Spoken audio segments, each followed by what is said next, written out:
Fitness वाली बहू। चंद्रनगर गांव में सुगना अपने बेटे रमन के साथ रहा करती थी। कुछ ही दिनों में उसकी शादी राधा नाम की एक लड़की से हो जाती है।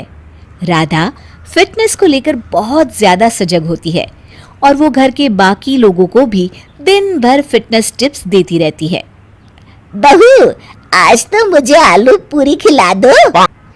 नहीं माँ जी, उसमें बहुत ज्यादा फैट और कोलेस्ट्रॉल होता है। आपको तो मैं आज प्रोटीन सलाद बनाकर खिलाऊंगी।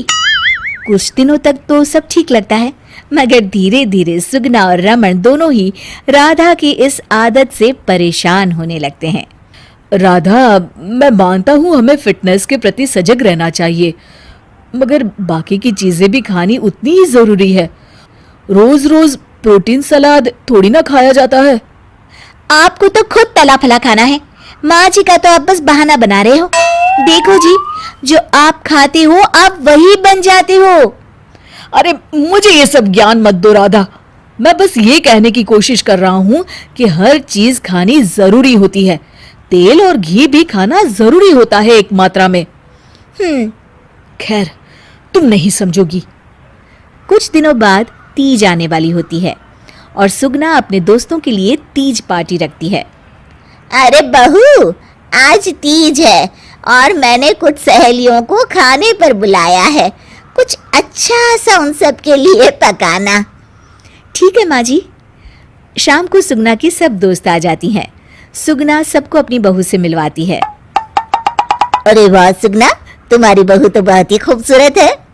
सिर्फ खूबसूरत ही है या गुनी भी? अरे नहीं नहीं, मेरी बहू बहुत ही संस्कारी है। घर का सारा काम भी खुद करती है।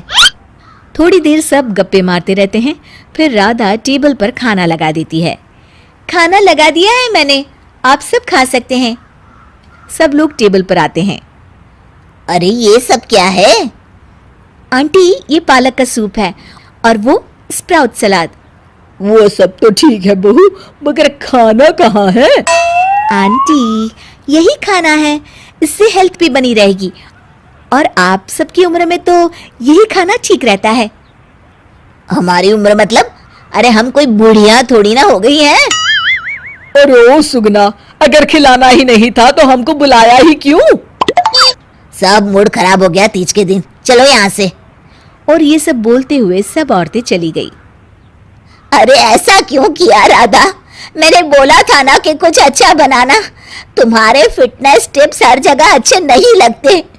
आज तुम्हारी वजह से सब मुझे इतना सुना कर गई। जाओ, अब वो पालक सूप और सलाद खुद ही खाओ। उधर रमन भी राधा की इस आदत से बहुत परेशान हो जाता है, क्योंकि वो रोज उसके टिफिन में कोई ना कोई सलाद बनाकर देती और दाल देती। और एक शाम जब रमन ऑफिस से लौटता है तो अचानक गुस्से से आग बबूला हो जाता है। राधा, ओ राधा! आ रही हूँ, चिल्ला क्यों रहे हो?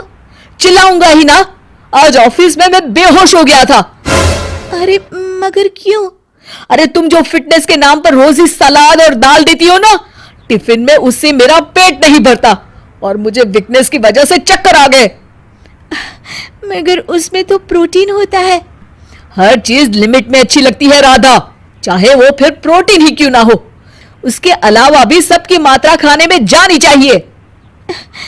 मैं तो बस आप सबकी सेहत के लिए ये सब करती हूँ। अरे इतना भी मत करो, हमें खुला छोड़ दो थोड़ा। थोड़े दिनों बाद एक दिन जब सुगना मंदिर से लौटकर आ रही होती है तो अचानक से गिर जाती है और उसकी सब उंगलियां और हाथ पैर जोर से अकड़ जाते हैं। कुछ लोग मिलकर उसे घर छोड़ जाते हैं। घबराई हुई राधा तुरंत डॉक्टर को बुलाती है। डॉक्टर साहब, माँ जी को क्या हो गया है? इनका पूरा चेकअप करना होगा। वैसे तो मुझे लग रहा है कि इनको गठिया हुआ है, इतना तो पता चल रहा है। गठिया? बाप रे! हाँ, गठिया। इनके घुटनों और सभी जोड़ों में जो लचक, जो चलने फिरने के लिए ऑयल चाहिए ना, वो अब नहीं है। अरे कैसी बातें कर रही हैं आप? मैं तो इनकी सेहत का बहुत ख्याल रखती हूँ, रोज प्रोटीन सलाद खिलाती हूँ और सूप भी। मतलब ये बिल्कुल भी ऑयल या घी नहीं खाती? नहीं नहीं। अरे कैसी बातें कर रही हैं आप? खाने में एक मात्रा में घी या ऑयल का होना बहुत ही आवश्यक होता है। अगर वो पेट में नहीं जाएगा तो जोड़ों में जो ग्रीस होता है वो खत्म हो जाता है। ओह, ऐसा क्या डॉक्टर? माँ जी ठीक तो हो जाएंगी ना? हाँ हाँ, हो जाएगी। थोड़ी देर बाद रमन भी ऑफिस से आ जाता है। क्या हुआ माँ? कुछ नहीं बेटा, बस ऐसे ही गिर गई थी। ये सब मेरी गलती की वजह से हो रहा है, मुझे माफ कर दीजिए आप दोनों। राधा रमन को सब कुछ बताती है। I am sorry Raman. अति हर चीज की बुरी होती है राधा, इसलिए मैं तुमको बार बार बोला करता था। तुम्हारी फिटनेस के प्रति जागरूकता अच्छी लगती है, लेकिन शरीर में हर तरह की प्रोटीन जाना भी जरूरी है। जी, आप बिल्कुल सही कह रहे हैं, मुझे माफ कर दीजिए। मैं अपने हाई क्लास फ्रेंड के दिखावे और बहकावे में आ गई थी। मैं दोबारा ऐसा कभी नहीं करूंगी और माँ जी का ख्याल डाइट चार्ट के मुताबिक ही रखूंगी। ये हुई ना बात। अब मेरे लिए आज अपने हाथों से देशी घी के गर्मा गर्म आलू के पराठे बना दो, तो ही मैं माफ करूंगा तुम्हें।